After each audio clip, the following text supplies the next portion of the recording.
성경 66권 중에서 한 권을 딱 고르라고 하면은 저는 에베소서를 고르겠어요. 그리고 한 장만 고르라고 한다면 로마서 8장을 제가 고르겠고, 또 한 구절만 고르라고 한다면 에베소서 2장 6절이나 10절을 제가 고를 것 같습니다. 오늘은 에베소 2장에 있는 말씀을 보려고 합니다.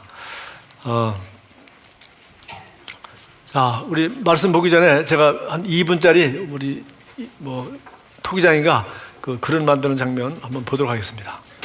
And the purpose of wedging is to remove any air bubbles that might be in the clay and also to make the clay homogeneous. Okay, so the first step in making a pot on the potter's wheel is to center the clay. And for centering, you want the wheel going as fast as you can get it to go. And I'm on a kick wheel, so I'm going to kick the wheel. Okay, so I'm going to add water, a little on the clay, and wet my hands. And then the first step is to push the clay with the heels of my hands away, and then squeeze around the back with my fingers.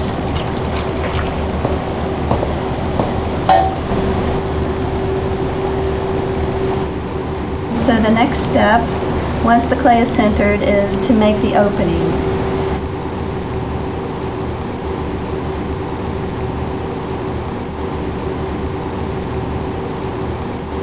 And then the next step is to start to define the inside bottom of the pot.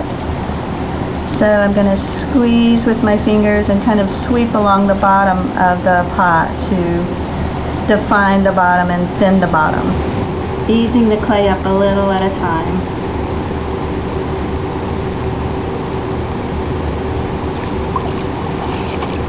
Now to shape the pot, once I've made this cylinder, I can push out from the inside to change the shape.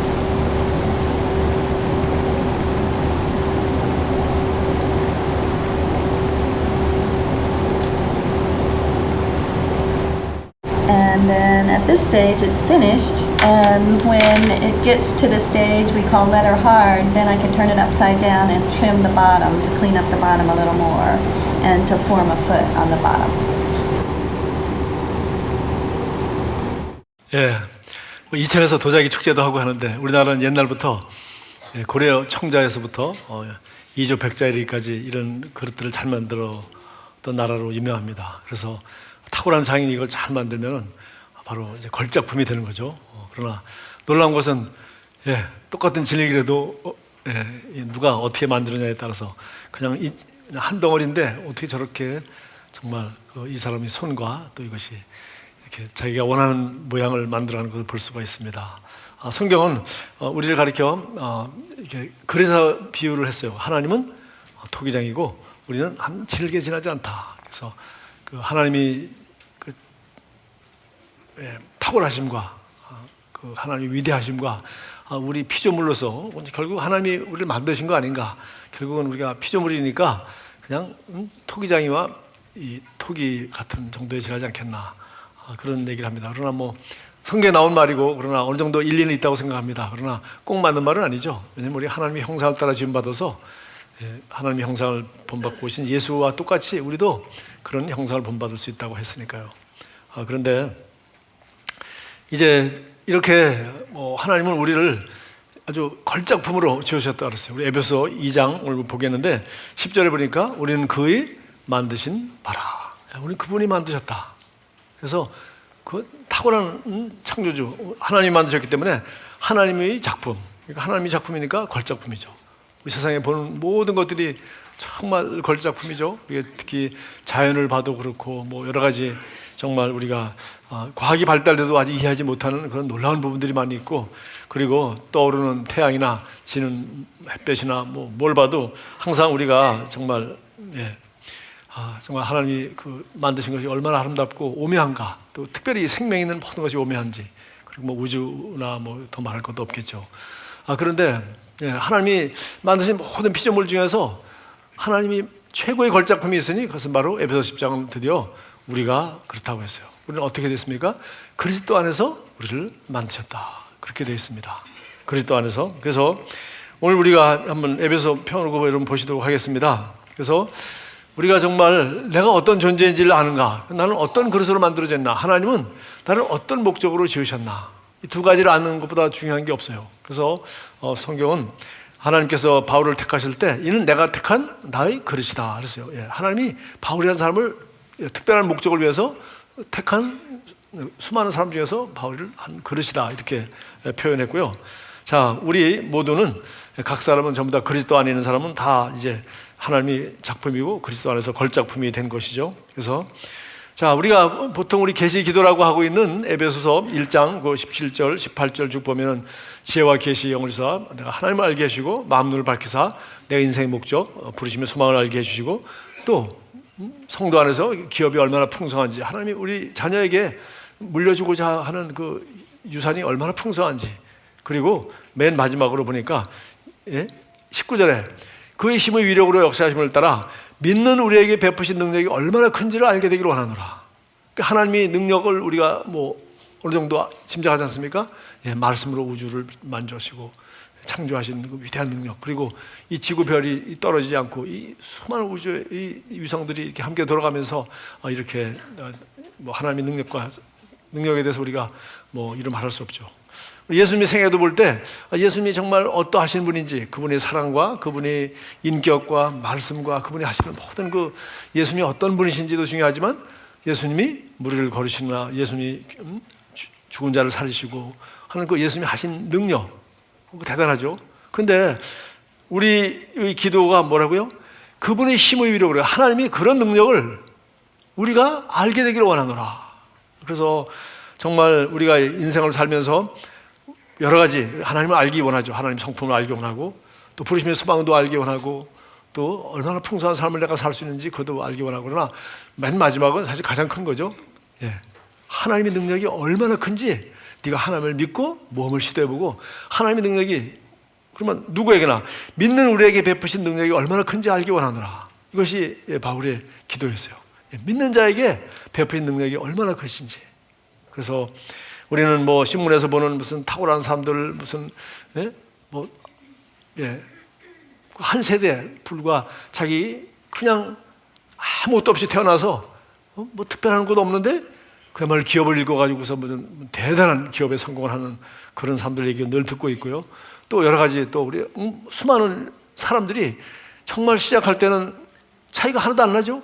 거의 차이가 없이 태어날 때도 빈손으로 왔고 뭐 어렸을 때 자랐을 때도 큰 차이 안 나는데 나중에 10년, 20년, 30년 한평 생을 살고 보면은 사람마다 그 성품도 큰 차이가 나고 또 그 한 사람을 통해서 한 엄청난 일들도 대단한 걸 우리가 많이 알고 그렇습니다. 그런데 중요한 건 오늘 보니까 그분의 능력이 믿는 자에게 베푸신, 하나님은 믿는 자에게 그 위대한 능력이 얼마나 크신지를 우리가 늘 경험할 수 있도록, 그러니까 우리가 믿음만 있으면 되겠네요. 자, 그래서 그 능력에 대해서 이제 19절에 1장 19절 마지막 기도가 그 믿는 너에게 베푼 능력을 너희가 체험해봐라. 그러니까 너희가 큰 하나님을 크게 믿고 큰 일을 한번 도모하면서 살아봐라. 뭐 그런 얘기죠. 기도는 거기서 끝났는데 그 능력에 대해서 오늘 설명을 하고 있습니다. 제가 오늘 여러분과 함께 보고자 하는 바로 능력이 1장 20절부터 능력을 설명했습니다. 어떤 능력입니까? 그의 능력이 그리스도 안에서 역사하사, 자 이제 하나님의 능력이 예수 그리스도 안에서 어떻게 역사했는지 그것만 얘기하고 있습니다. 죽은 자들 가운데서 다시 살리시고, 하나님은 죽은 예수를 살리셨습니다. 하늘에서 자기 오른편에 앉혀졌어요. 자, 이게 무슨 뜻인지 그 다음 구절에 설명했습니다. 예수님을 죽은 자 가운데 살리셔가지고 40일 후에 하늘나라로 부르셨는데 하늘나라 올라가셔서 고대 사람들은 하늘을 세계 하늘을 불렀어요. 그러니까 하나님이 계시는 이 영광이 머무는 그 하나님의 나라, 그 하늘과 그 다음에 여기 천사와 악령들이 역사하고 하는 그 영을 우리가 눈에 보이지 않지만 영의 세계에서 그 중간에 있는 그 다니엘의 기도를 듣고 하나님이 즉시 응답하셨는데 내려오던 천사들이 한 21일 동안 거기서 영적 전쟁이 있었다는 얘기가 성경에 나옵니다. 그러나 또 맨 마지막 세 번째 하늘은 우리가 눈으로 보는 거죠. 눈으로 보는 이런 스카이 이렇게 했습니다. 그런데 이제 예수님은 하나님께서 그 예수님을 부활시켜서 하나님 보좌 우편에 앉히셨다고 하는데 그 자리가 어떤 자리냐면 21절에 모든 통치와 권세와 능력과 주권과 이 세상뿐 아니라 오는 세상에 일컫는 모든 이름 위에 뛰어나게 하시고, 그러니까 이 세상에 모든 능력, 모든 권세, 이 세상뿐만 아니라 오는 세상의 모든 피조물 어떤 권세도 이보다 더 높은 자리가 없다는 거예요. 여러분 신문이나 여러분 회사에나 늘 그런 거 있죠? 야, 누가 어떤 자리에 누가 가냐, 어떤 자리에 누가 가냐, 그런 거 있죠. 자리가 뭡니까? 거기가 그 사람이 권세가 있죠. 거기서 행할 책임이 있죠. 또 그 사람이 할 수 있는 일들이 있죠. 그러니까 이 자리가 상당히 중요하죠. 근데 부활하신 예수님이 앉은 그 자리는 이 세상뿐만 아니라 온 세상에 있는 모든 피조물, 어떤 통치자, 어떤 눈에 보이거나 보이지 않는 어떤 이 세상의 어떤 권세보다 뛰어난 그런 자리라는 겁니다. 그래서 보십시오. 22절 또 만물을, 한마디로 만물이라고 했어요. 모든 피조물을 그의 발 아래 복종하시고 그를 만물 위에 교회의 머리로 삼으셨느냐. 자, 그래서 우리 골로새서 2장 15절에 보면은 이 부분을 우리 21절 이걸 좀 이렇게 설명했어요. 하나님께서는 우리에게 불리한 조문들이 들어있는 빈 문서를 지워버리시고 그것을 십자가에 못 박으셔서 우리 가운데서 제거해버리셨습니다. 그리고 모든 통치자들과 권세자들의 무장을 해체시키시고 그들을 그리스도의 개선행진의 포로로 내세우셔서 무사람의 구경거리로 삼으셨습니다. 그러니까 이 세상에 어떤 보이거나 보이지 않는 어떤 권세, 어떤 것도 예수 이름을 대항할 수가 없다. 왜? 사망 권세를 이기시고 부활하셔서 하나님 보좌 우편에 앉으신 자리가 바로 그런 자리고, 그런 예수를 우리 영의 세계에서는 이 교회의 머리로 주셨어요. 우리가 거듭나자마자 우리는 그리스도의 몸 안으로 들어와서 우리는 바로 그리스도를 알고 그리스도를 주님으로 모시고 그리스도의 말씀대로 우리 살아간다면 우리는 머리이신 예수 그리스도, 그분은 세상의 모든 것을 다스리고 승리하신 그분인데 그분이 권세를 그리스도의 몸도 같이 누리게 된다는 겁니다. 자, 여기까지는 하나님이 예수 그리스도를 부활시키셔서 하나님 보좌 우편에 앉히시고 이런 권세의 자리다라고 했는데, 놀라운 것은 2장 1절에 보면은 우리도 또한 그렇다는 거예요. 우리 1장 3절에 나오는 말씀처럼 그리스도 안에서 하늘에 속한 모든 신령한 복을 우리에게 주셨다. 그리스도 안에 있어야 되겠죠. 그리스도 안에 있다는 것은 우리가 너무 잘 아는 유명한 말입니다. 우리 고린도전서 1장 30절 너희는 하나님으로부터 나서 그리스도 예수 안에 있고 예수는 하나님부터 나와서 우리에게 지혜와 의로움과 거룩함과 구원함이 되신다니. 그러니까 우리가 구원받은 사람은 예수님을 구주로 믿고 구원받으면 하나님으로부터 태어난 거듭난 사람은 누구나 그리스도 안에 있고 그리스도는 우리의 지혜가 되셨다. 그렇게 했어요. 그래서 우리는 그리스도 안에 있으니까, 자 보십시오. 2장에 보니까 지금 1장에서는 예수님을 통해서 하나님이 어떤 큰일 하셨는지 그 능력을 설명했고, 자 2장에서는 바로 우리에게도 똑같이 그는 허물과 죄로 죽었던 너희를 살리셨도다. 죽은 예수를 살리셔서 하나님 보좌 우편에 앉히셨다 그러잖아요. 똑같이 죽은 예수를 살릴 때 우리도 허물과 죄로 죽었던 우리를 또 살려주셔서 6절로 바로 갑니다. 6절 어떻게 했어요? 또 함께 일으키사 그리스도 예수 안에서 함께 하늘에 앉히시니, 똑같이 우리도 죽은 허물과 죄로 죽은 우리도 같이 살리셔서 예수님이 하나님 보좌 우편에 앉을 때 모든 권세와 세상 모든 것 피조물 위에 최고의 높은 이름, 모든 이름이 무릎 꿇는 그 이름 위에 그 이름이 되는 그 자리에 앉히셨을 때 우리도 함께 일으키사 그리스도 예수 안에서 함께 바로 그 자리, 하늘의 그 신령한 그 자리에 우리도 앉아 있다는 거예요. 자, 그 얘기가 2장 6절입니다. 이것이 바로 우리가 그리스도 안에서 내가 누구인지를 아는 가장 중요한 자리예요. 이게 지금, 자, 그걸 조금 더 설명한 것을 2장 1절부터 보겠습니다. 그는 허물과 죄로 죽었던 너희를 살리셨도다. 우리가 허물과 죄로 죽었을 때 우리는 어떤 상태였습니까? 그때 너희는 그 가운데서 행하여 이 세상 풍조를 또 따르고 공중의 권세 잡은 자를 따랐으니, 이 세상, 우리가 나는 그리스도 안에서 내가 누구인지 아는 게 중요하다고 하는데, 그러나 사실 내가 그리스도 안에서 누구인지 알기 전에 우리는 세상 사람들이, 부모가 또 내 자신의 경험과 내 자신의 생각으로 내가 나를 어떠한 사람으로 얼마나 판단하고 그랬어요. 내가 봐도 내가 좀 잘못하니까 나는 열등감이 생기죠. 내가 봐도 나만큼 잘생기고 잘난 사람이 없으니까 또 뭐요? 남과 비교해서 교만함 생기죠. 나보다 잘난 사람 보면 열등감 생기고 나보다 좀 못하는 사람 보면 교만함 생기고 왔다 갔다 하면서 온갖 판단을 다 하는 거죠. 또 부모님도 학생도 뭐 학교도 친구도 선생님도 우리 주변에 있는 사람들이 우리를 자기 나름대로 자가지고서 쭉 판단한단 말이죠. 네, 예수님도 이 세상에 오셨을 때 그렇게 판단을 당했죠. 사람들은 나를 누구라고 그래? 사람들이 하는 말을 물어봤어요. 그랬더니 죽은 세례 요한이 살아났다고 합니다. 세례 요한이라고, 어떤 사람은 엘리야라고 하고 또 예레미야가 다시 왔다고 합니다. 그렇지만 너희들은 나를 누구라고 그래? 그러니까 베드로가 주님은 그리스도이십니다. 살아계신 하나님의 아들입니다. 그렇게 말했잖아요. 그래서 예수님이 그를 축복했습니다.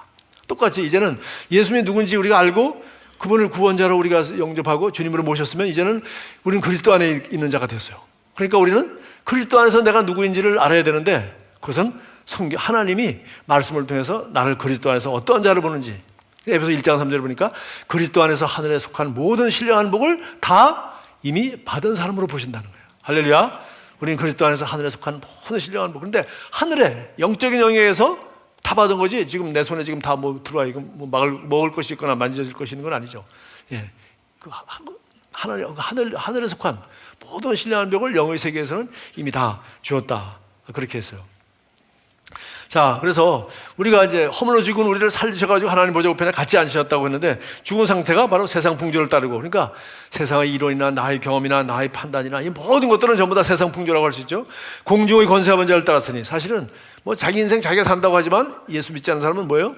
전부 마귀 자식입니다. 마귀에게 속고 있는 거예요. 마귀가 있다는 거 인정도 안 할 뿐만 아니라 속는다는 것도 알지도 않을 뿐만 아니라 속는다는 거 인정하지도 않고 이런 얘기 듣지도 않고 읽지도 않고 들어도 무슨 얘기인지 모르겠죠.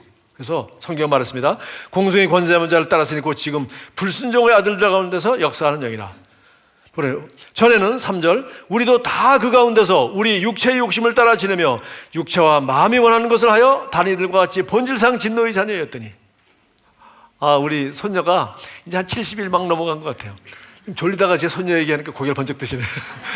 오늘 여러분, 이게 지금 성경에서 가장 중요한 구절, 가장 어려운 구절입니다. 지금 에베소 2장 6절 생각해 보십시오. 지금 하늘에 신령한 곳에서 예수와 함께 살려가지고 그 자리에 지금 우리가 앉아 있다는 겁니다. 신령한 복을 그 영적 세계에서는 다 받았다는 겁니다. 그런데 우리가 그런 그리스도 안에서 그런 신령한 그런 자리가 있기 전에는 뭐냐? 어때요? 육체의 욕심을 따라지며 육체와 마음이 원하는 것을 하여. 맨날 엄마가 이제 젖 먹이고 뭐 돌보고 하다가 이제 금요일 날 뭐 기도회 있고 뭐 찬양인도 하고 뭐 이렇게 사역 때문에 보라가 엄마가 이제 젖 짜놓고 뭐 이렇게 해가지고서 이제 할머니 뭐 보라 그러고 갔어요. 갔더니 내가 하여튼 저녁에 좀 늦게 들어갔더니 이 녀석이 이제 예전에는 배고프면 울고 배고프구나, 뭐 기저귀 갈아달라, 뭐 졸린다, 뭐 이 정도밖에 없었거든요. 조금 머리가 발달하면서 이제 소원이 좀 복잡해진 것 같아. 이제 울어가지고서 얼른 이제 젖을 갖다가 엄마가 이렇게 뭐 따뜻하게 해가지고서 먹였더니 조금 먹더니 또 안 먹어. 그래서 왜 그런가 해서 또 기저귀 열어보니까 또 그것도 아니야. 그래 보니까 이게 엄마 품에 앉아서 엄마 젖꼭지 빨고 싶지 이 병 이게 마음에 안 든다고 그러는 것 같아. 조금 먹다가 하고 그럼 뭐 어떻게 해요? 그래가지고 그냥 할머니 할아버지가 절절 맸습니다. 욕심을 따라 지내며 육체와 마음이 원하는 것을 마음대로 해. 그냥 소리만 지르면 다 해주니까 그냥 이거. 그래서 이게 내가 해석을 한 거예요. 이게 왜 그럴까? 그냥 물리만 그냥 배부르면서 싱긋생긋 웃고 만족했는데 이제 욕심이 복잡해지는 거죠. 보십시오. 육체의 욕심을 따라. 그다음에 육체와 마음이, 육체만 그런 거냐? 배고프다, 뭐 어쩌다고 하니까 마음이 원하는 것을 난 이거 이 병 들고 먹는 거 싫다니까 엄마 품에 안겨서 원하는 것을 하는 거 하여 다른 일과 같이 본질상 진노의 자야 되니. 이런 인생을 우리가 전에는 그렇게 살았다는 겁니다. 그런 우리를 죄와 허물로, 한마디 죄와 허물이 바로 이런 거라는 거예요. 이런 것을 살리셔서 너희를 이제 여기까지 4절 그러나 긍휼이 풍성하신 하나님이 우리를 사랑하신 그 큰 사랑을 인하여, 할렐루야, 하나님이 우리를 긍휼이 풍성하시대요. 사실 진짜 우리가 아이들 볼 때마다 진짜 긍휼이 풍성하죠, 그죠? 긍휼이 막 쏟아져 나오잖아요. 얘는 내가 없으면 살 수도 없는 아이. 그래서 긍휼이 풍성하신 하나님이 우리를 사랑하신 그 큰 사랑을 인하여 허물로 죽은 우리를 그리스도와 함께 살리셨고, 할렐루야. 그리스도와 함께 살리기 위하여 어떻게 해서요? 그리스도를 죽일 수밖에 없었어요. 왜? 우리 옛사람이 죽어야 되니까.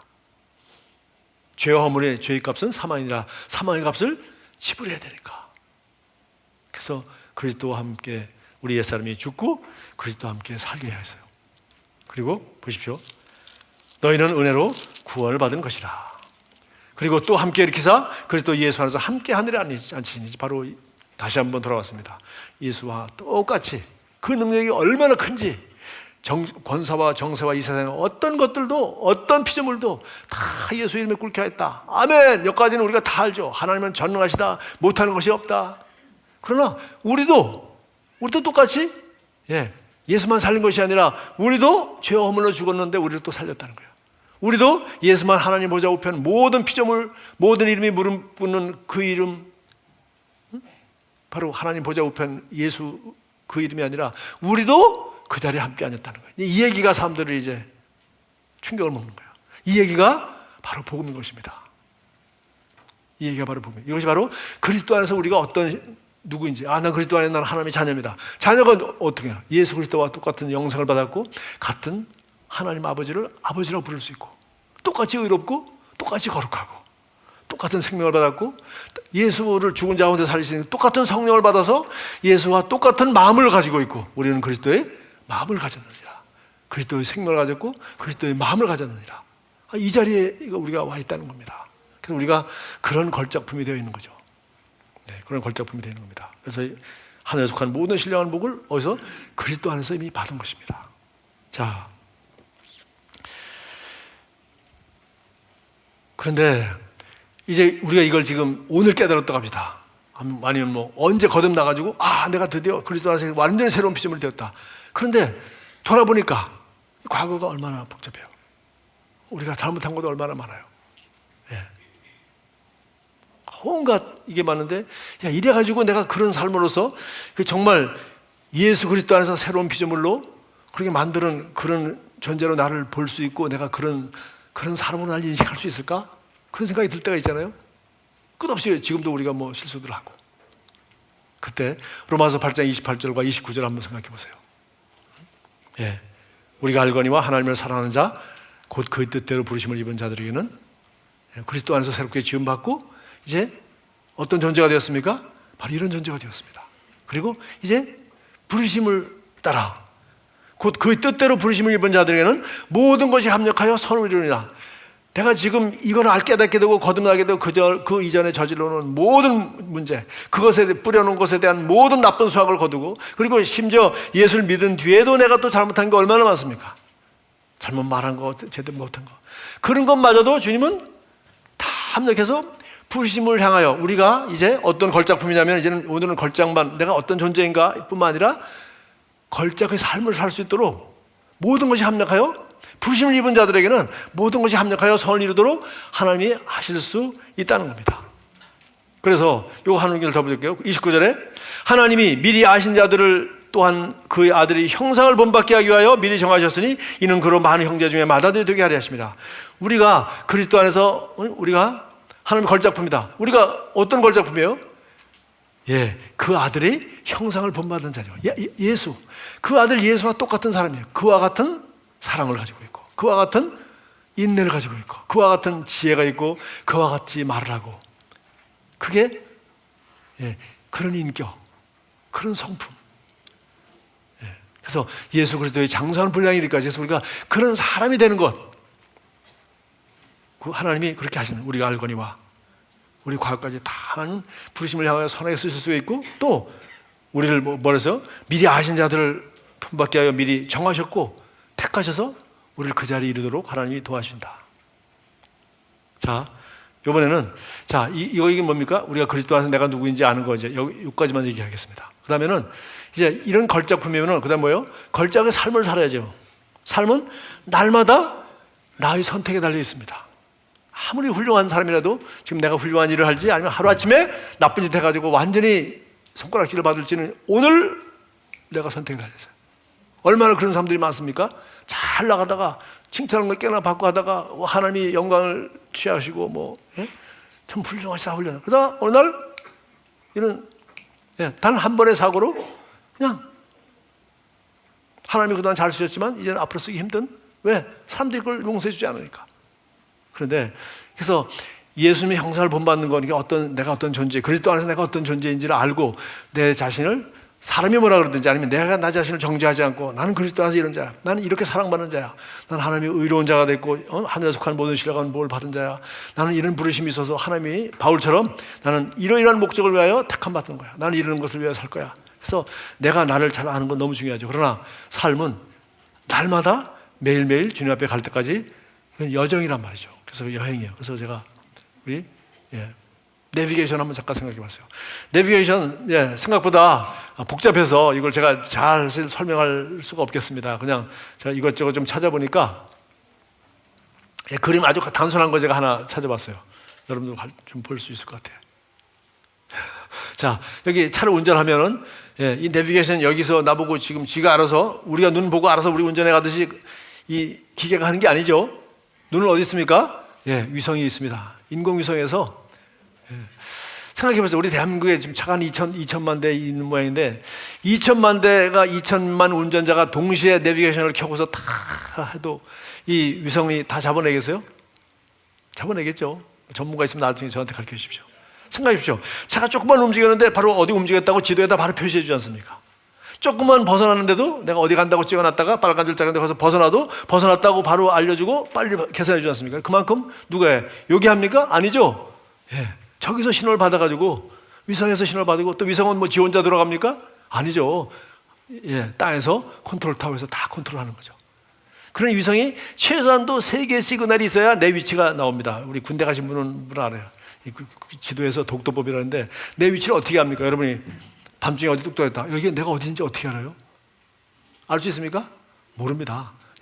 아는 거 하나 있으면 저기 남산 타워가 서쪽에 있구나. 그러니까 나는 서울에 동쪽에 있다는 걸. 왜? 남산 타워가 서쪽에 보이니까. 그 다음에 이것이 저 위로 보이면 내가 한강 남쪽에 있구나. 남산 타워 좀 내 뒤에 있다. 그건 한강 북쪽에 있구나. 그래서 이게 위성 하나 가지고는 저 위치를 알 수가 없어요. 최소한도 3개 정도가 있어야 3개 위성에서 딱딱 찍어서 내가 어디 있다고 딱 찍어주고 그것을 갖다가 이 지도에다 표시만 하는 겁니다. 보십시오. 아무리 이런 생각해보세요. 2천만 명이 동시에 운전을 하고 아니면 전 세계 70억 인구가 다 운전한다고 해도 물론 위성 많이 쏴가지고서 순간순간 어마어마한 지금 정보가 오가는 거죠. 그런데 지금 어디로 가고 있습니까? 부르심의 소망을 향하여 우리 목적지를 향하여 가는데 하나님이 빨간 줄이 딱 그래서 이 일로 가라. 그런데 내가 가다가 오른쪽으로 벗어날 수도 있고 왼쪽으로 벗어날 수도 있고 그 다음에 과속할 수 있어요. 과속하면 딱질 떼잖아요. 그죠? 너 그러가면 너 안 돼. 벌금 물으면 그걸 괜찮은데 저같이 잘못하면 뼈가 부러진다고 하면 3, 4개월 그냥 고생하고 뭐 여러 가지. 우리가 그래서 과속하면 딱지 뛴다고 불이 번쩍번쩍 하는데 내가 무시하고 딱 띠만 떼지 간다 하면 가는 거죠. 그러니까 하나님이 우리에게 성경을 주고 말씀을 주고 그 다음에 무슨 배우자도 주고 아니면 선생님도 주고 책도 헌책방에 1,000원, 2,000원이면 살 수 있는 수많은 인간이 쓴 지혜도 있고 기독교 서적도 있고 아무리 정보가 많이 있고 아무리 여러분이 좋은 경험을 하고 아무리 옆에서 정말 사랑하는 사람이 여러분을 사랑하고 조언해주고 해도 이건 운전은 전적으로 누가 달렸어요? 운전수 맘이란 말이에요. 전적으로 운전수 맘이에요. 그래서 우리가 아무리 하나님이 그리스도 안에서 이런 걸작품을 만들어서 살리셔서 하나님 보좌 우편에 앉혀서 모든 이름이 예수 이름에 무릎을 꿇게 하시고 그 이름으로 기도하고 이 사람들을 명하고 이런 신분의 그리스도 안에서 이런 사람으로 새로운 피조물로 걸작품으로 만들었다 하더라도 에베소 2장 10절에 우리는 그의 만드신 바라 그리스도 안에서 선한 일을 위하여 지으심을 받은 자니 이는 전에 예배하사 너희로 그 가운데서 행하게 하려 하십니다. 보십시오. 우리가 행하는 거예요. 내가 걸작품으로 만들었지만 나는 걸작의 사람입니다. 건강하게 DNA 가지고 아이가 태어나도 이 아이가 건강하게 얘가 어떤 사람이고 어떤 능력과 어떤 능력을 더 개발할지 어떤 은사를 받았는지 어떤 그 성품 어떤 기질을 가지고 태어나는지 하나님이 다 정해져 있잖아요. 이걸 갖다가 어떻게 지혜를 능력을 기술을 실력을 점점 발전시켜서 내가 어떤 사람이 될지 이거는 그리스도 안에서 우리가 해야 될 일이죠. 그러나 아무리 훌륭한 사람이라 해도 행동은 이것은 날마다 순간순간 운전하는 사람처럼 끝없이 선택을 해야 되는 거야. 그러니까 사람의 뇌로 이런 GPS 시스템을 만들었는데 하물며 하나님께서 우리가 부르심의 소망을 향하여 너는 걸작품이야. 너는 그리스도 안에서 이런 사람이 됐다니까. 그리스도 안에서 이렇게 내가 만들었다니까. 아까 토기장이 만든 것처럼 하나님 그렇게 만드셨습니다. 그렇게 간단하지 않고 우리는 상당히 복잡하죠. 죄 허물로 죽었던 날 우리를 살려서 하나님 보좌 우편에 앉히시고 그 아들의 형상을 본받도록 만드셨어요. 그러나 이제 걸작품은 걸작품인데 걸작의 삶을 살아야 되잖아요. 삶을 살려면, 그러니까 잘생긴 사람 사진 보면 야 진짜 잘생겼다, 걸작이죠. 그러나 나중에 보니까 엉망 인생을 살더라, 이건 걸작 인생 아니죠. 생긴 건 잘생겼지만 그런 거죠. 뭐 연예인들 얘기 맨날 나오지만 뭐 대단하고 아름답다 하지만 나중에 뭐 스캔들 같은 거 보면 지저분하고 부끄럽게 짝이 없는 일들이 뒤에서 일하는 거 알지 않습니까? 그러니까 걸작 인생은 어떻게 해요? 매일매일 단 한 번이라도 우리가 넘어지는 인생을 살면 걸작 인생이 될 수가 없는 것이죠. 그래서 하나님이 우리에게 두 번째 보는 것은 은혜와 의의 선물을 넘치게 받는 사람은 한 번 예수 그리스도 안에서 왕노로 타리로다. 그래서 우리가 끝없이, 이것은 결국 에베소 전체가 그 얘기를 얘기하고 있습니다. 로마서는 1장부터 8장까지 구원에 대해서 얘기했어요. 그러니까 논쟁하기 때문에 길고 약간 지루한 데도 있어요. 그래서 구원받은 상태에 대해서 로마서 8장 얘기하고, 근데 9장, 10장, 11장은 유대인에 대해서 우리가 별로 관심 없는 유대인 구원에 대해서 얘기하고, 12장에 가서야 12장 13절에 가서야 어떻게 살아, 마음을 새롭게 하므로 변화를 받으라, 뭐 세월을 아끼라, 이렇게 우리를 이제 권면하는 얘기가 조금 나오죠. 그러나 에베소서는 거의 반반입니다. 구원에 대해서 지금 얘기했잖아요. 그리고 3장에서 교회에 대한 얘기가 나오고, 드디어 4장, 5장, 6장 감들이 우리가 어떻게 이런 앞에는 어떻게 걸작 인생이 되었는지, 걸작품이 되었는지, 그리고 후반부는 어떻게 걸작 인생을 살 수 있는지, 그게 에베소서의 아주 장점이에요. 그래가지고 드디어 바로 끝부분으로 가보겠습니다. 에베소 6장 12절, 우리의 씨름은 혈과 육을 상대하는 것이 아니요 통치자들과 권세들과 이 어둠의 세상 주관 자들과 하늘에 있는 악의 영들을 상대함이라. 바로 이 영들을 상대하는데, 이 영들보다 우리가 더 높은 위치에 있다는 거 알았죠? 옛날에는 거기 절했습니다. 옛날엔 절했어요. 옛날에는 이런 피조물들에게 우리가 굴복하고 겁나고 두려워하고 싹싹 빌고 별짓하면서 살았는데, 그리고 그게 아니야. 그리스도인은, 그리스도 안에서 만든 이 걸작품은, 그리고 그 이름, 모든 피조물이 물을 끓는 그 이름을 우리에게 주사 우리로 하여금 예수를 대신하여서 예수 이름으로 예수님이 하시는 것과 똑같이 너희가 내 이름으로 귀신을 쫓아내며 병든 자에게 손을 낫게 하고 이렇게 하라. 너희가 절대 환경의 희생물이 될 필요가 없어. 너희가 절대 사람의 종이 될 필요 없어. 너는 오직 말씀과 성령을 따라 살면 너는 이런 걸작 인생을 살 수 있는 걸작품이야 라고 말하고 있는 거예요. 그러나 걸작품에 대한 이해는 우리가 많이 합니다. 그죠? 나는 그리스도 안에 누군지 압니다. 뭐 우리가 늘 고백하고 진짜 그렇게 믿고 우리 스스로 그렇게 생각해요. 다른 성경과 다른 어떤 생각이나 사람의 말이 우리 안에 들어오지 않도록 우리가 그렇게 해야 됩니다. 그러나 이제 마지막으로 걸작 인생은, 이건 우리가 운전하는 내가, 각 사람이 설교를 듣든지 성경을 읽든지, 여러분 어떤 코가 깨지는 경험을 했든지, 아니면 좋은 아이디어가 생기든지, 아니면 하나님께서 계시를 주시든지 지혜를 주시든지, 진짜 갓 아이디어를 여러분이 받으시든지, 어쨌든 간에 지금 내비게이션처럼 수많은 정보, 수많은 계시, 수많은 것들을, 여러분 뭐 우리 기독교 서점 뭐 이런 것도 가보세요.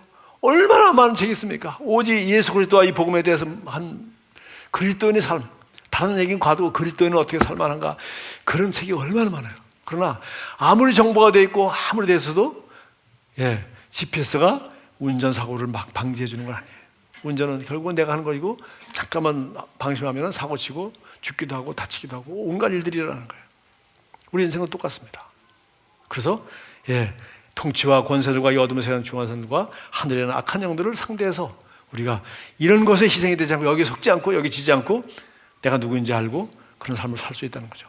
그러면서 이제 제가 뭐 에베소 6장 설교하려고 하는 건 아니고, 내용이 뭐 너무 진짜 무겁습니다만은 마지막으로 결론만 보겠습니다. 에베소 6장 17절 18절, 구원이 투구와 성령의 검과 하나님의 말씀을 가지라. 이거 뭔지 아시죠?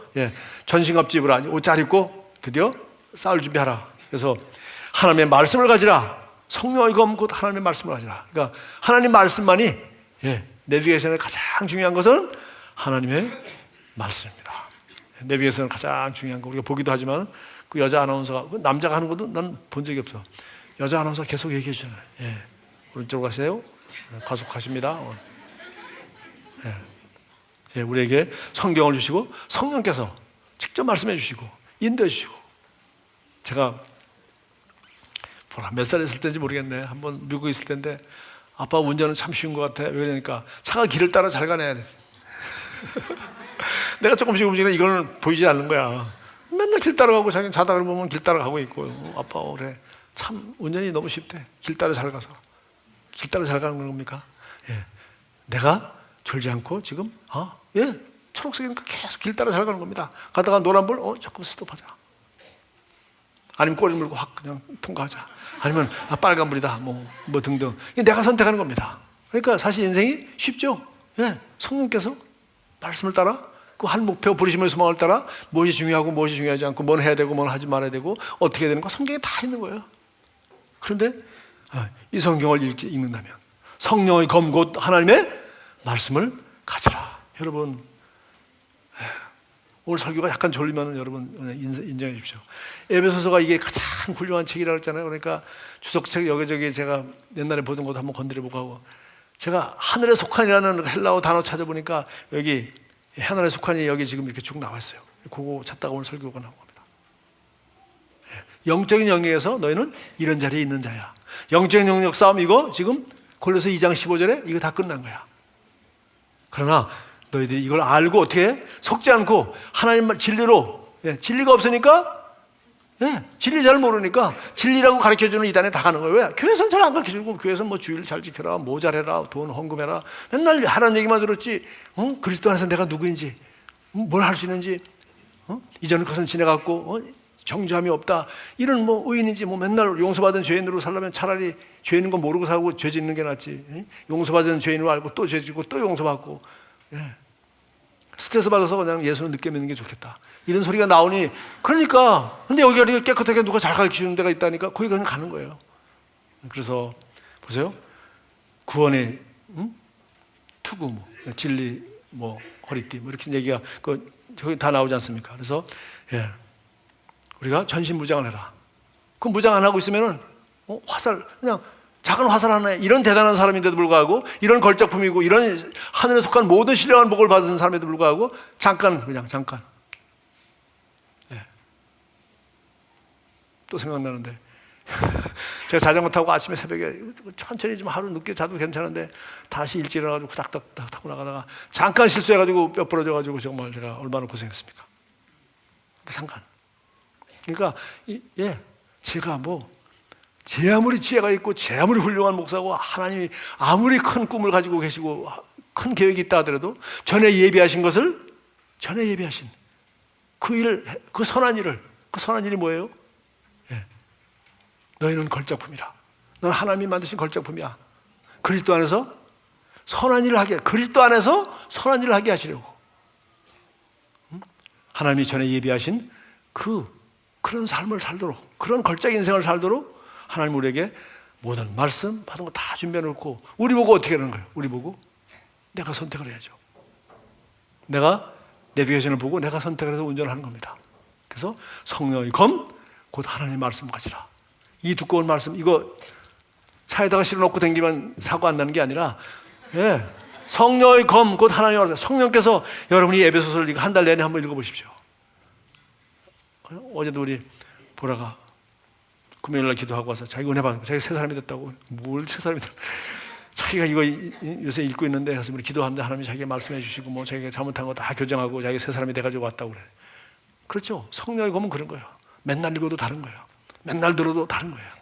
성령의 검 곧 하나님의 말씀을 가지라. 그 다음에 모든 기도 얘기했어요. 기도 뭡니까? 여기 기도 얘기 아주 길게 나옵니다. 모든 기도와 간구로 하되 다양한 기도하라. 지금 얼마나 많은 시그널이 지금 차로부터 끝없이 가지 않습니까? 여기서 계속 연결돼서 위성과 교체합니다. 그러니까 코너만 싹 돌아도 벌써 화살표가 딱 바뀌죠. 지금 이 기계가 알아서 이렇게 가는 겁니까? 아니죠. 위성에서 지금 다 지적해 준 대로 여기서 딱 시그널을 받아가지고 그림으로 딱 보여주는 거죠. 지금 방향을 틀었습니다. 10m만 가도 벌써 10m 갔다고 정확하게 찍어서 위성이 실시간으로 체크해가지고 우리를 정확히 알려주죠. 그래서 끝없이 교통이 되고 있는 겁니다. 내비게이션이 가만히 있는 게 아니라 끝없이 교통하고 있는 거죠. 예. 그래서 우리 기도가 뭐예요? 끝없이 교통하는 거예요. 뭐 꼭 뭐 이렇게 해서가 아니라 끝없이 성령님과 기도가. 응? 봐라. 모든 기도가 간구로하되 항상 성령 안에서 기도하고 이를 위하여 깨우고 하기를 항상 힘쓰며 여러 성도를 위하여 기도하라. 예. 내비게이션 쏘듯이 수많은 사람들이 내비게이션 그렇게 운전하듯이 우리가 끝없이 그렇게 하라는 겁니다. 그래서 하나님 우리를 걸작으로 걸작 인생으로 만들어 줄 수도 있어요. 예. 그리스도 안에서 우리를 그렇게 만들었어요. 그리고 우리가 그리스도 안에서 오늘 2장 10절 말씀처럼 우리가 걸작 인생을 살도록 그렇게 돼 있어요. 자, 우리가 여기 7절부터 여기 10절 사이에 조금 더 봅시다. 하늘에 앉히셔서 이제 걸작품이 되었습니다.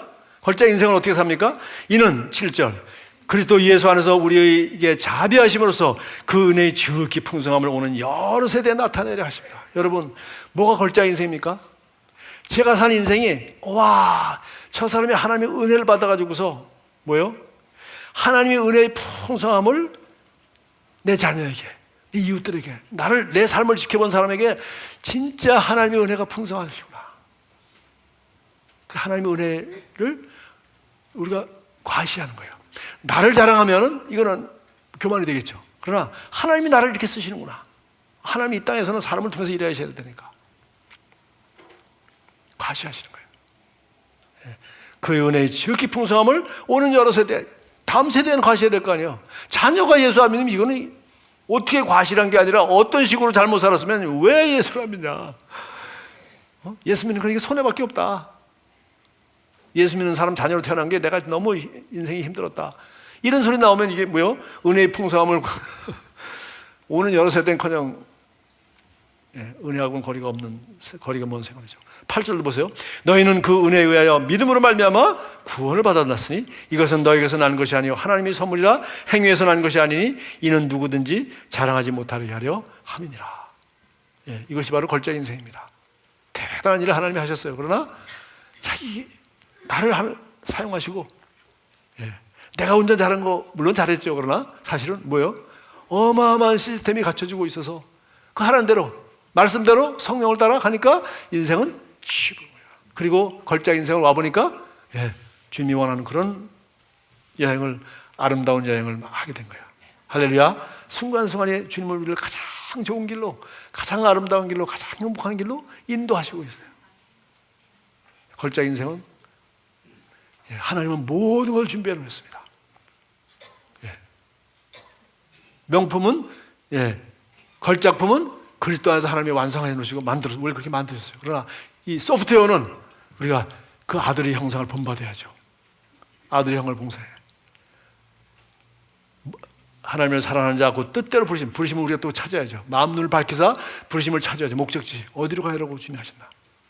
부르심의 소망이 무엇이며 그리고 그 부르심을 입은 자들에게는 모든 것이 합력하여 선리리라. 내가 잘못한 것, 내가 뭐 쓸데없다고 생각했던 것 그것마저도 하나님이 사용하셔서 나를 그 부르심을 이루는데 하나님은 좋게 쓰시는 거예요. 이 토기장이처럼 지금 자기가 원하는 대로 아름답게 지금 지어가고 있잖아요. 그래서 그런 사람이 되는 것이고 더 중요한 것은 날마다 하나님이 준비해놓은 모든 말씀과 모든 성령과 그리고 모든 사람과 모든 기회와 모든 자료와 모든 책과 모든 유튜브에 뜬 이 모든 내용과 제가 이거 아침에 유튜브에서 2개 골라가지고 나왔습니다. 이 모든 걸 사용해서 선택하고 하루하루 이 행하게 하려 하시면 행하게 한단 말은 페리파테오라고 이렇게 결단해서 걷는 거예요. 오른쪽으로 갈까? 왼쪽으로 갈까? 그래서 인생은 걷는 거예요. 앞으로 갈까? 뒤로 갈까? 그러니까 페리파테오 걷는다는 얘기예요. 행하게 하려 생명 안에서 행하게 하려 하십니다. 영광 가운데 영광의 길로만 엉뚱한 데로 빠지지 않고 행하게 하려 하십니다. 그건 뭐예요? 전적으로 운전수마비라는 거예요. 여러분 마지막으로 이거 생각해 보세요. 하와가 그 뱀의 유혹을 받고서 그걸 따먹으려고 할 때 하나님이 왜 그걸 딱 스톱 안 시켰을까요? 그거 스톱 안 시키는 바람에 어떻게 됐어요? 하나님은 자기 아들을 독생자로 주셔야 그리스도 안에서 우리를 거듭난 하나님의 자녀로 만들 수가 있게 되는 그 값이 끔찍했습니다. 하나님께서 치러야 되는 값은 끔찍했어요. 근데 하나님이 보고 그냥 왜? 선택할 권세를 누구에게 줬어요? 사람에게 준 거예요. 하나님의 형상 따라 지었잖아요. 하나님의 형상 따라 그냥 로봇 침팬지를 짓다든지 아니면은 컴퓨터처럼 프로그램 해놓은 것만 기계적으로 이제 앞으로 AI 뭐죠? 인공지능이 무지무지하게 발달된다. 인공지능치가 아무리 해봤자 그건 인공지능입니다. 이럴 때는 이걸 선택해라. 이럴 때는 이걸 선택해라. 가지고 여러 가지 경우의 수와 조합을 해놓고 그걸 갖다 컴퓨터 프로그램 해놓고 이럴 때는 이렇게 해가지고 프로그램한 대로 이놈이 하니까 사람들은 이게 어마어마하게 컴퓨터 능력과 함께 소프트웨어가 발달되니까 사람처럼 판단한단 말이에요. 사람처럼 딱 들으면 그대로 통역해서 내고. 그러나 그건 뭐예요? 우리가 컴퓨터 프로그래머들이 다 소프트웨어를 그렇게 입력한 대로 얘가 선택을 할 뿐인 거예요. 그러나 우리는 입력한 대로 선택을 하지 않고 내 마음대로 한단 말이지. 내 마음대로. 하나님은 우리에게 뭐라고 입력하세요? 그걸 먹으면 너 죽어. 그랬더니 딴 방송에 또 듣기네. 야, 그 진짜 그러니? 아니야. 그래서 자기가 사망과 생명 가운데 사망을 선택했어요. 그래서 이 죄값은 사망이라 죄 없는 예수가 와서 죽어야 되는 하나님 그 끔찍한 값을 지불하셨어요. 왜? 우리를 자기와 똑같이 의지가 있고 선택할 수 있고 자기 인생을 자기가 선택할 수 있고 내가 어떤 사람인지 부모님이 유전자 탓만하고 난 흙수저 금수저 탓만하고 있는 게 아니라 그리스도 안에서 너는 어떤 자야? 너는 이 복음을 듣고 너는 어떤 사람이 되었어? 자, 올해 겁니다. 너는 이 복음을 듣고 너는 어떤 사람이 됐니? 어떤 변화가 있었니? 제가 송무영 예배인데 우리 김로미 성도님 그거 보면서 또 웃었어요. 얼마나 재밌는지. 그리고 근데 우리 김 성도님한테 내가 고맙습니다. 어떻게 진솔하게 이렇게 얘기해 주시고 더 고마운 것은 난 내가 꽤 훌륭한 남편이라고 생각하는데 박신득 성도님은 더 훌륭하세요. 그리고 정말 우리 교회는 진짜 그리스도의 사랑으로 아내를 사랑하는 그런 남편이 최소한 한 사람이 있다. 그리고 정말 이렇게 남편을 사랑하고 하는 그런 아내도 있다. 그런데 그런 사람들이 그냥 원래 그런 게 아니라 아주 매우 힘든 사람이었다. 그런데 이 짧은 기간에 보니까 셀에 가보니까 다른 사람들이 다 그렇게 살고 있더라. 뭐 말씀대로 살고 있더라. 와, 제가 그 간증 들으면서 우습기도 하고 재미있기도 하고 솔직한 게 너무 감사하기도 하고. 야, 이거 유튜브에 올려놔야 되겠습니다. 나는 진짜 그 짧은 기간에 왜 그리스도 안에서 내가 누구인지 알고 그리고 말씀대로 선택해서 남편한테는 이렇게 하는 거구나. 나는 화를 내가 있잖아요. 그게 내가 컨트롤이 될 것 같으면 절제가 될 것 같으면 왜 그러겠어요? 절제가 안 됐잖아요. 그러나 성령을 열면은 온유와 절제니 이걸 막을 것이 없느니라. 성령 우리가 충만해지면 절제하는 마음이 되는 거죠. 그 전에는 내가 의지 가지고 안 해야지, 다시는 하지 말아야지. 그런데 또 하잖아. 그런데 성령께서 나를 지원하시고 말씀이 생각나고 내 생각이나 지는 뭐 이렇게 하는데 나도 그렇게 할 필요가 있나가 아니라 말씀이 네가 환경 때문에 네가 화나는 나의 사람이 될 필요 없어. 환경 때문에 네가 환경대로 그냥 액션 리액션 그냥 치고받고 하는 그런 기브 앤 테이크 그런 반응하는 사람이 줄 필요 없어. 너는 하늘에 속하는 모든 신령한 복을 받았어. 너는 남이 너를 마이너스로 인생을 만들 사람이 아무도 없어. 이런 진리 안에서 괜찮아. 그래서 보십시오. 그리스도 안에서 내가 누구인지. 그래서 이 복음이 아무리 우리가 복음 듣고 책임 많이 읽고 해도 여러분 뭐 성경책이 있어도 여러분 내가 좀 검사해 볼까요? 곧장 뭐 척방에 가면 뭐 그거야 간단하게 조공사냐. 그 안에 좀 얼마나큼 여러분 손때가 묻었고 어디다가 빨간 줄 노란 줄이 좀 쳐 있었고 에베소서 정말 한 장이라도 여러분 읽어보면서 정말 진짜 그리스도 안에 내가 이런 존재인가?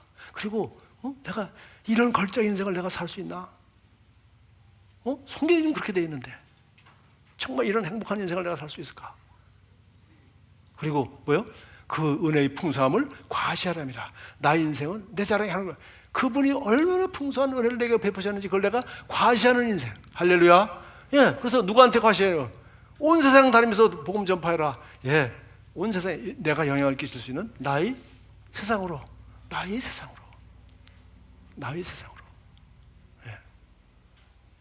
내가 만나는 그 사람에게 이 복음을 전하는 것이 그것이 뭐예요? 우리의 선택이요. 그것이 그 은혜의 풍성함을 과시하는 삶입니다. 할렐루야. 그 은혜의 풍성함을 과시하는 거야. 내가 이런 사람이었는데 그러니까 간증은 사실 부끄러운 게 아닌 거예요. 왜? 부끄럽다는 건 아직도 내가 원래 좀 괜찮은 사람인데 조금 낮았습니다. 이게 부끄럽다는 얘기는 근데 이랬는데 예수님이 나를 이렇게 변화시켰어요. 그전에 이렇게 걱정이 많았는데 요새는 걱정할 게 없어요. 그전에는 이렇게 그냥 짜증내고 사는데 요새는 너무 행복해요. 야, 성도들이 그런 간증이나 이렇게 얘기 들으면 정말 진짜 정말 저는 목사니까 우리 교회가 자랑스럽고 우리 성도들이 자랑스럽습니다. 그러나 우리 모두 한마디 이구동성으로 말하는 것은 그분의 은혜의 풍성함을 자랑하려 하십니다. 할렐루야. 지극히 큰 그 사랑, 네? 긍휼이 풍성하시는 하나님이 그 큰 사랑을 인하여, 할렐루야, 그 큰 사랑을 인하여 너희가 은혜로 말미암아 그 믿음, 은혜로 인하여 그 믿음으로 말미암아 구원을 받아나니 그분의 은혜, 나의 믿음. 예. 그래서 정말 우리가 그리스도의 형상을 본받고 아들의 형상을 본받도록 로마서 8장 29절. 그러나 그건 우리가 진짜 예수님이 향기가 나도록 그런 사람, 그런 말, 그런 태도로 살아가는 사람이 되도록 우리가 노력하지만, 그러나 우리 인생은 그냥 가만히 있는 게 아니야. 계속 끝없이 걷는 것과 똑같다. 차가 지금 계속 가고 있고 성령께서 신호가 오고 말씀이 신호가 오고 우리 안에 말씀의 지원을 끝없이 우리 안에 있는 들어가는 말씀이 성령님이 우리를 끝없이 얘기해 주는 거예요. 끝없이. 그래서 성령이 검고 하나님의 말씀을 가져라. 차만 좋은 차 가지고 다니는 게 아니라 운전은 전적으로 운전수에게 다니는 거예요. 네, 물론 성능이 좋은 차도 있어야 되겠죠. 그러나 전적으로 운전수의 판단에 달린 거예요. 여러분, 운전하면서 우리가 얼마나 많은 실수를 경험합니까? 큰일 날 뻔했구나. 큰일 날 뻔했구나. 네, 아슬아슬. 제가 그냥 이런 사고 이럴 때만 제가 절대 제 아내한테 우리 아내한테 얘기하다 혼난다. 아니, 조금 잘못했는데 잠깐 나갔다 오는데 그냥 아슬아슬. 왜? 과속하거나 하는 짓이 있지만 제가 아내가 있으면 안 하지만 제가 혼자 있으면 하는 짓들이 있거든요. 무리하게 딱 그렇게 하고. 난 그래서 제 아내 옆에 앉아 있으면 속이 터져 답답하고 너무 법을 잘 지키고 천천히 가고 뭐 이렇게. 나는 내 스타일로 하고 싶은데 성령께서 GPS처럼 성령의 검 곧 하나님의 말씀하시라. 성령의 말씀입니다. 그리고 기도 끊임없이 무시로 하나님께 가는 것 같아요. 끝없이 연결되어 있는 거예요. 우리 생각이 그리스도를 의식하고 그분의 마음을 의식하고 그분의 음성을 의식하고 그분의 태도를 의식하고 주님이 우리 안에 계시잖아. 꼭 무릎 꿇고 뭐 소리 질러야 누구냐 이렇게 하는 게 아니잖아. 예, 우리 안에 계시고 너희 마음에 너희가 그리스도의 마음을 가졌느니라. 할렐루야. 정말 여러분이 이 한 해 동안 이 아니라 날마다 여러분 정말 그리스도의 아들의 형상을 닮은 그런 걸작품이 되어갈 뿐만 아니라 실제로 걸작 인생을 살게 되기를 주님의 이름으로 축복합니다. 그러면 우리 걸작 인생은 내가 걸작품이 되고 걸작 인생을 하면 나는 가장 좋은 엄마가 되고 가장 좋은 부인이 되고 가장 좋은 믿음의 사람으로 살아가는 거예요. 그리고 그 축복은 성경에 보니까 자자손손대를. 여러분의 어머니가 잊혀집니까? 여러분 아버지가 잊혀집니까? 그리고 여러분 자녀에게 그 좋은 영향 그대로 배운 대로 끼치지 않겠어요? 그러니까 내가 걸작 예수님을 닮은 형상에까지 자라고 내가 그런 내 마음이 새롭게 되어 이 하나님 말씀과 성령 이런 사람이 되면 이 영향력은 그냥 나 뭐 집에서 아이들 둘 데리고 천만에 이 아이야 그냥. 제가 어린아이 보면서 요새 뇌과학에 대한 책들 좀 보니까 이 뇌가 무궁무진해요. 애들에게 그냥 어마어마한 정보가 끝없이 들어가는 거예요. 뇌만 그렇습니까? 감정과 뭐 모든 게 다 있잖아요. 그러니까 이 한 사람이 이 그리스도의 형상을 담고 그리고 그리스도의 사랑으로 그렇게 살아가면 그 파급이 벽가라는 것은 이런 말할 수 없어요. 그냥 지나가기만 해도 그게 걸작 인생이에요. 오늘 여기 나온 것처럼 그분의 내가 아니라 그분의 은혜의 풍성함을 오는 여러 세대에 자랑하려 합니다. 할렐루야. 그게 걸작 인생인 겁니다. 우리 2016년 날마다 순간순간 여러분이 걸작 인생을 살아서 내년 송구영신 예배 때는 제가 누구 간증을 시켜야 될지 내가 힘들어하는 그런 간증들을 다 써가지고 투표를 뽑든지 그런 일을 하도록. 할렐루야.